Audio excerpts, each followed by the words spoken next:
ಫೆಂಗಲ್ ಚಂಡಮಾರುತದ ಎಫೆಕ್ಟ್ ಮುಂದುವರೆದಿದೆ. ನಿನ್ನೆ ರಾತ್ರಿಯಿಂದ ಸ್ವಲ್ಪ ಬಿಡುವು ಕೊಟ್ಟಿದ್ದ ಮಳೆ ಮತ್ತೆ ಮುಂಜಾನೆಯಿಂದ ಧಾರಾಕಾರವಾಗಿ ಸುರಿಯುತ್ತಿರುವಂಥದ್ದು. ಕಳೆದ ಅರ್ಧ ಗಂಟೆಯಿಂದಲೂ ಕೂಡ ಮಳೆ ಧಾರಾಕಾರವಾಗಿ ಉಡುಪಿ ನಗರ ಸೇರಿದಂತೆ ಗ್ರಾಮೀಣ ಭಾಗದಲ್ಲಿ ಕೂಡ ಧಾರಾಕಾರವಾಗಿ ಮಳೆ ಆಗ್ತಿರುವಂಥದ್ದು. ನಾವೀಗ ಸದ್ಯ ಉಡುಪಿ ನಗರ ಭಾಗದಲ್ಲಿದ್ದೇವೆ. ನಾವು ಚಿತ್ರಣವನ್ನು ಗಮನಿಸಬಹುದು. ನಿನ್ನೆ ರಾತ್ರಿ ಅಂದರೆ ನಿನ್ನೆ ಸಂಜೆಯ ವೇಳೆಯಲ್ಲಿ ಸಾಕಷ್ಟು ಮಳೆಯಾಗಿತ್ತು, ಜನಜೀವನ ಅಸ್ತವ್ಯಸ್ತ ಆಗಿತ್ತು. ಇವತ್ತು ಬೆಳಗಿನಿಂದಲೂ ಕೂಡ ಈಗ ಮತ್ತೆ ಮಳೆ ಶುರುವಾಗಿರುವಂಥದ್ದು ನಾವು ಗಮನಿಸಬಹುದು. ನಗರ ಭಾಗಗಳಲ್ಲಿ ವಾಹನ ಓಡಾಟ ಶುರುವಾಗಿದೆ. ಯಾವುದೇ ಒಂದು ತಗ್ಗು ಪ್ರದೇಶಗಳಲ್ಲಿ ನೀರು ತುಂಬಿರುವಂಥ ಯಾವುದೇ ಘಟನೆ ಕೂಡ ನಡೆದಿಲ್ಲ. ಗ್ರಾಮೀಣ ಭಾಗದಲ್ಲಿ ಸಾಕಷ್ಟು ಮಳೆ ಆಗಿರೋದ್ರಿಂದ ಗ್ರಾಮೀಣ ಪ್ರದೇಶಗಳಲ್ಲಿ ನೀರು ತುಂಬಿರುವಂಥ ಅಂದರೆ ತಗ್ಗು ಪ್ರದೇಶಗಳಲ್ಲಿ ನೀರು ತುಂಬಿ ಸಾಕಷ್ಟು ಸಮಸ್ಯೆ ಆಗಿರುವಂಥದ್ದು. ಸದ್ಯ ನಾವು ನಗರ ಭಾಗದಲ್ಲಿದ್ದೇವೆ. ವಾಹನ ಸಂಚಾರ ಜನಜೀವನ ಎಂದಿನಂತೆ ಶುರುವಾಗಿರುವಂಥದ್ದು.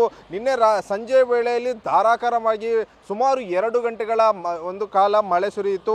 ಆದರೆ ರಾತ್ರಿ ವೇಳೆಯಲ್ಲಿ ಸ್ವಲ್ಪ ಮಳೆ ಬಿಡುವು ಕೊಟ್ಟಿತ್ತು. ಅದರ ಬಳಿಕ ಈಗ ಮತ್ತೆ ಮುಂಜಾನೆಯಿಂದ ಮತ್ತೆ ಮಳೆ ಆರಂಭ ಆಗಿರುವಂಥದ್ದು. ಈಗ ಒಂದು ಸದ್ಯ ತುಂತುರು ಮಳೆ ಆಗ್ತಿದೆ. ಕಳೆದ ಒಂದು ಅರ್ಧ ಗಂಟೆಯಿಂದ ಧಾರಾಕಾರವಾಗಿ ಮಳೆಯಾಗಿತ್ತು. ಆದರೆ ಗ್ರಾಮೀಣ ಪ್ರದೇಶಗಳಲ್ಲಿ ಭಾರಿ ಮಳೆ ಆಗ್ತಿದೆ ಎಂಬ ಮಾಹಿತಿ ಕೂಡ ಲಭ್ಯವಾಗಿರುವಂಥದ್ದು. ಸದ್ಯ ನಗರ ಭಾಗದ ಚಿತ್ರಣವನ್ನು ಗಮನಿಸಬಹುದು. ವಾಹನ ಓಡಾಟ, ವಾಹನ ಸಂಚಾರ ಆರಂಭ ಆಗಿರುವಂಥದ್ದು. ಜನಜೀವನ ಅದು ಎಂದಿನಂತೆ ಶುರುವಾಗಿದೆ. ಆದರೆ ಶಾಲಾ ಕಾಲೇಜುಗಳಿಗೆ ಒಂದು ಮುಂಜಾಗ್ರತಾ ಕ್ರಮವಾಗಿ ರಜೆಯನ್ನು ಘೋಷಣೆ ಮಾಡಿರುವಂಥದ್ದು. PUC ವರೆಗೆ ರಜೆ ಘೋಷಣೆ ಮಾಡಿ ಜಿಲ್ಲಾಧಿಕಾರಿ ಡಾಕ್ಟರ್ ವಿದ್ಯಾಕುಮಾರಿ ಆದೇಶವನ್ನು ಕೂಡ ಹೊರಡಿಸಿರುವಂಥದ್ದು. ಸದ್ಯ ಮಳೆ ಮತ್ತೆ ಮುಂದುವರೆದಿರೋದ್ರಿಂದ ಮತ್ತೆ ಒಂದು ನಗರ ಭಾಗದ ಒಂದು ಜನರಾಗಿರ್ಬೋದು ಮತ್ತು ತಗ್ಗು ಪ್ರದೇಶ ಮತ್ತು ನದಿ ಪಾತ್ರದ ಜನರು ಎಚ್ಚರಿಕೆಯಿಂದ ಇರಲು ಈಗಾಗಲೇ ಜಿಲ್ಲಾಡಳಿತ ಕೂಡ ಸೂಚನೆ ಕೊಟ್ಟಿರುವಂಥದ್ದು. ಒಂದು ಇನ್ನೂ ಕೂಡ 24 ಗಂಟೆಗಳ ಕಾಲ ಮಳೆಯಾಗುವ ಸಾಧ್ಯತೆ ಇದೆ ಅಂತ ಹವಾಮಾನ ಇಲಾಖೆ ಎಚ್ಚರಿಕೆ ಕೊಟ್ಟಿರೋದ್ರಿಂದ ತಗ್ಗು ಪ್ರದೇಶ ಆಗಿರ್ಬೋದು, ಸಮುದ್ರ ತೀರದ ಜನರು ಎಚ್ಚರಿಕೆಯಿಂದ ಇರಲು ಸೂಚನೆ ಕೊಟ್ಟಿರುವಂಥದ್ದು. ಮತ್ತು ಮೀನುಗಾರರು ಯಾರು ಕೂಡ ಸಮುದ್ರಕ್ಕೆ ಇಳಿಯದಂತೆ ಎಚ್ಚರಿಕೆ ಕೊಡುವಂಥ ಕೆಲಸವನ್ನು ಕೂಡ ಹವಾಮಾನ ಇಲಾಖೆ ಮಾಡಿರುವಂಥದ್ದು.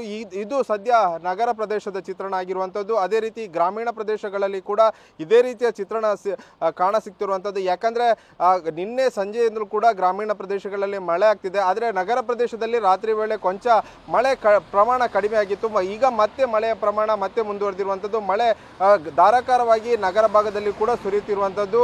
ಅದೇ ರೀತಿ ಸಮುದ್ರದ ಅಲೆಗಳ ಅಬ್ಬರ ಮತ್ತಷ್ಟು ಜಾಸ್ತಿ ಆಗ್ತಾ ಇರುವ ಹಿನ್ನೆಲೆಯಲ್ಲಿ ಯಾರು ಕೂಡ ಮೀನುಗಾರರು ಕೂಡ ಸಮುದ್ರಕ್ಕೆ ಇಳಿಯದಂತೆ ಈಗಾಗಲೇ ಜಿಲ್ಲಾಡಳಿತ ಮತ್ತು ಹವಾಮಾನ ಇಲಾಖೆ ಎಚ್ಚರಿಕೆ ಕೊಡುವಂಥ ಕೆಲಸವನ್ನು ಮಾಡ್ತಿರುವಂಥದ್ದು. ಕ್ಯಾಮರಾಮ್ಯಾನ್ ರಾಮ್ ಜೊತೆ ಪ್ರಜ್ವಲ್ ಅಮೀನ್, TV9 ಉಡುಪಿ.